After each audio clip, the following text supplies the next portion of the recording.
What's up guys, welcome back to the channel and to another news update for Star Wars Battlefront 2.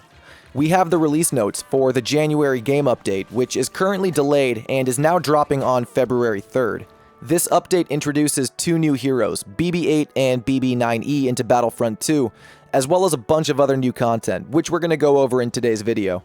We've also got some really cool news about a fan favorite map from Battlefront 2015 coming back into Battlefront 2 in just a couple of months. Before we check it out, be sure to hit that thumbs up button and subscribe to the channel if you're new for more Battlefront 2 videos like this. We're going to start with the patch notes, which confirm this update to be called the BB update, since it introduces the two new droids. There's actually a pretty hefty list of new content coming to the game in this update. We get the two new heroes, Capital Supremacy and Instant Action for the sequel era, specifically on planets Takodana, Jakku, and Ajan Kloss. We also get the two new capital ship interiors, the MC-85 Star Cruiser and the Resurgent-class Star Destroyer, as part of the Supremacy game mode, Hero Showdown now being playable on Ajan Kloss, and new emotes, one for Finn and one for Kylo Ren.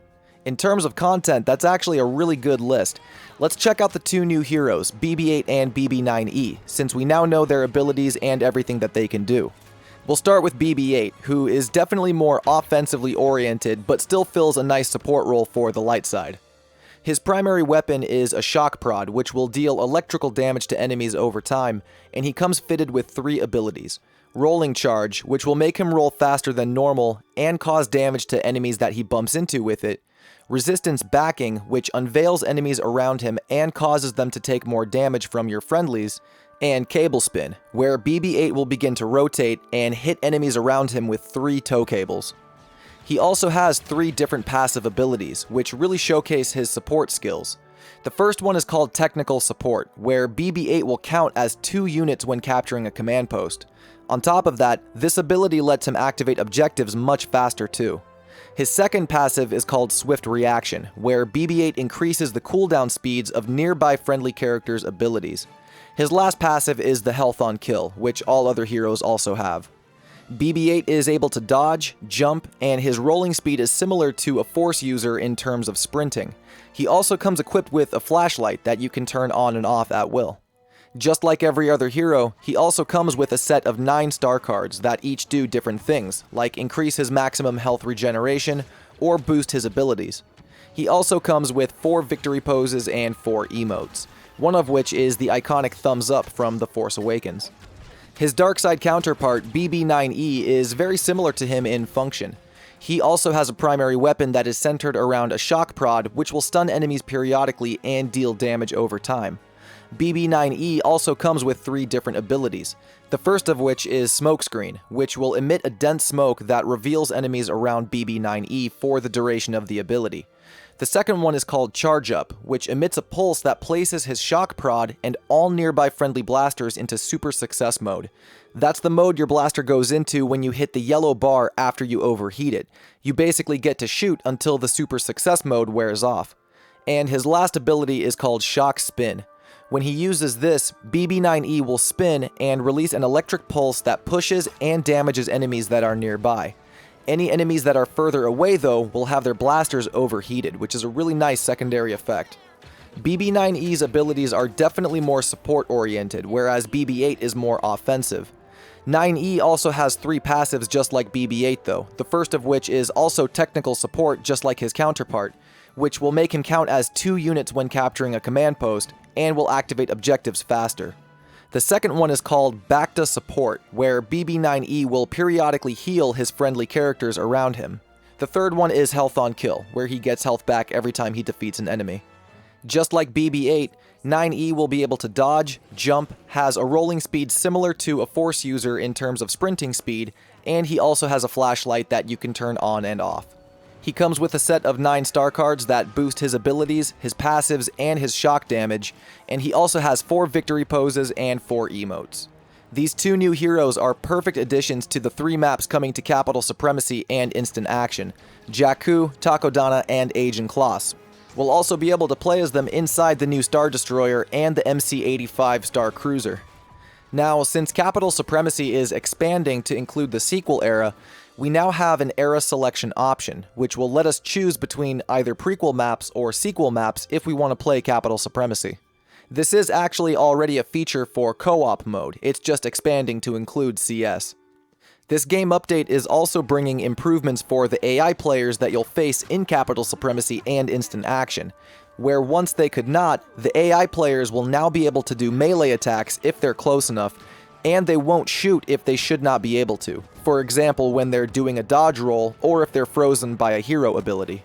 In Instant Action specifically, and co-op, we'll also now be able to face AI Droideka. Besides all this good content, we're also getting a pretty solid quality of life improvement revolving around explosive damage. There are new hit markers coming in this update revolving around explosive damage. You'll get a new hit marker when you cause explosive damage to a target, and you'll also get 4 dots over the target's head when they take reduced explosive damage. This is just to help distinguish between what types of damage you're doing to your target. For example, if you're shooting somebody with explosive shot attachments on your blaster, you'll still get the regular hit marker for the shots landing, and you'll get the secondary hit marker for the explosive damage, letting you know that you're doing both. If you miss your shots but land the splash from the explosives, then you'll just get that explosion hit marker. There's also a really good change coming that will better let you know where explosive damage is coming from. Right now it's a little bit confusing, because you could be getting shot from the front by an explosive, but the game might tell you that the shots are coming from behind you or from the side. This change will make it more clear which direction that damage is coming from. Honestly, a great quality of life improvement, and a solid one to go alongside all of this content we're getting in just a couple of days. The rest of the release notes go over specific changes coming in the update, things like hero buffs and nerfs, changes to game modes and maps, and things of that nature. There's way too much to go over all of it in this video, so we'll go over the specific hero changes, and I'll have a link to the release notes down in the description below so you can check out the rest for yourself. But for the specific hero changes, General Grievous is getting a fix to his Unrelenting Advance, which was draining too much stamina from opposing blocking players. Rey had an issue where the VFX from her mind trick would not show up on the affected player, and that's now been fixed. Darth Vader is now able to attack and block while choking, which is a great change. Emperor Palpatine is getting that long-awaited nerf. Slow is being removed from his Dark Aura ability, his lightning damage is being significantly reduced, and the Chain Lightning's radius is being dropped as well. Anakin Skywalker also gets a nerf specifically to infantry. His Passionate Strike and Heroic Might's base damage are both being reduced against infantry, and his Massive Strike star card now has a stamina cost attached to it. Yoda gets some fixes to his Presence ability, and Luke Skywalker actually has a bit of a nerf, where the jumping advantage he gets while using his push in midair is now removed. By the sound of that, it sounds like the double jump that Luke can do will now no longer be possible with push, unfortunately.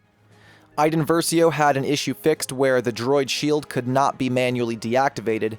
Finn's A Fight You Can Win milestone was not tracking progress in co-op, and that's now been fixed. Han Solo has a really nice buff actually. His shoulder charge is getting a damage increase from 150 to 200, which will now let him one-shot heavies, which is really nice. And finally, Bounty Hunter Bosk, who had some bugs with his abilities and star cards. His Predator Instincts ability was ending before it was supposed to, and that should now have been fixed. And there's also a fix to his multi-trap star card, which was throwing out the bonus traps, but they would not activate. After that, we have all the specific map, game mode, and trooper and reinforcement changes coming in the update, but once again, there is just way too much to go over in this video, so I'll have it linked in the description if you want to check those changes out yourself. Now, let's talk about the gameplay that you've been seeing this entire time. Yeah, that is Planet SCARIF from Battlefront 2015, and it is now confirmed that SCARIF will be coming back to Battlefront 2. The months of December 2019 and January of this year revolved all around the sequel trilogy with the release of The Rise of Skywalker. This is the Age of Resistance, but come February and March, we're going to be moving into what's going to be called the Age of Rebellion, and this will be the inclusion of original trilogy content in Battlefront 2, specifically in co-op and Capital Supremacy modes. It's now confirmed that in February, we'll get to play original trilogy maps in the co-op mode, and then most likely in March, we'll get to play those maps in Capital Supremacy, which is actually getting a name change in honor of the OT coming to it. Capital Supremacy will now just be called Supremacy, since all the OT maps will be played exclusively on the ground. There will be no capital ship phase for the original trilogy maps. And that's where Planet SCARIF comes in. SCARIF will be part of the original trilogy rotation of maps coming to Capital Supremacy and co-op. We don't know exactly when SCARIF is dropping in Battlefront 2, but if I had to guess, I would say it's coming in March, alongside Supremacy mode for the OT. Just keep in mind that the OT will be available for co-op first in February, and then most likely for Supremacy mode in March after that, which is when I'm assuming SCARIF drops. And with that, those are the release notes for the January game update in Battlefront 2, which once again is now dropping on February 3rd, this upcoming Monday. We'll try to be live streaming the update as soon as it drops, so if you want to tune in for that, be sure you're subscribed and you're getting notified so you know when we go live. If you liked today's coverage, be sure to give this video a thumbs up, and that's going to do it from me. I appreciate you all stopping by the Star Bazaar, and I will see you out on the battlefront. Peace.